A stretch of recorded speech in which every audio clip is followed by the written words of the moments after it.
राजा सुलेमान का ज्ञान। क्या सुलेमान ने सच में धन दौलत की बजाय ज्ञान मांगा था? पहला राजा अध्याय 3 में हम राजा सुलेमान के ज्ञान मांगने के बारे में पढ़ते हैं। अपने पिता राजा दाऊद के स्वर्गवास के बाद सुलेमान हाल ही में इजराइल के राजा बने थे। एक रात भगवान स्वप्न में सुलेमान को दिखाई दिए और उन्हें वह सब कुछ देने की पेशकश की जो वे चाहते थे। भगवान ने पूछा, मुझे बता, मैं तुझे क्या दूं? पहला राजा अध्याय 3 श्लोक 5। धन दौलत, लंबी उम्र या अपने दुश्मनों की मौत मांगने के बजाय सुलेमान ने परमेश्वर के लोगों पर शासन करने के लिए ज्ञान मांगा।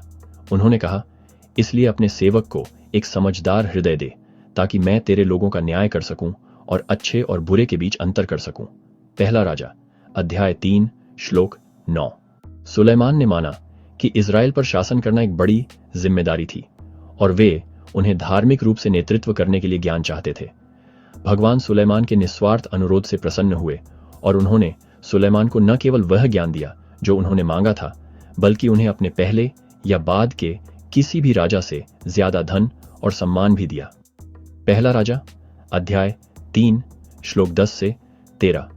सुलेमान का ज्ञान प्रसिद्ध हो गया और दुनिया भर से लोग उनकी सलाह लेने आते थे। सुलेमान के ज्ञान का एक प्रसिद्ध उदाहरण 2 महिलाओं की कहानी है जो एक बच्चे के साथ उनके पास आईं। दोनों ने मां होने का दावा किया। सुलेमान ने बच्चे को 2 हिस्सों में बांटने का सुझाव दिया जिससे प्रत्येक महिला को आधा मिल जाए, लेकिन असली मां ने बच्चे की जान बचाने के लिए तुरंत अपना दावा छोड़ने की पेशकश की। तब सुलेमान ने उसे असली मां घोषित किया, जिससे सही और गलत के बीच अंतर करने की उनकी क्षमता का पता चला। पहला राजा अध्याय 3 श्लोक 16 से 28। राजा सुलेमान के ज्ञान ने न केवल उन्हें बुद्धिमानी से शासन करने में मदद की, बल्कि इस्राएल में समृद्धि भी लाई। उनके शासनकाल में शांति, धन और यरूशलेम में मंदिर का निर्माण हुआ। यह कहानी सांसारिक धन या शक्ति से ज्यादा परमेश्वर से ज्ञान प्राप्त करने के मूल्य को सिखाती है।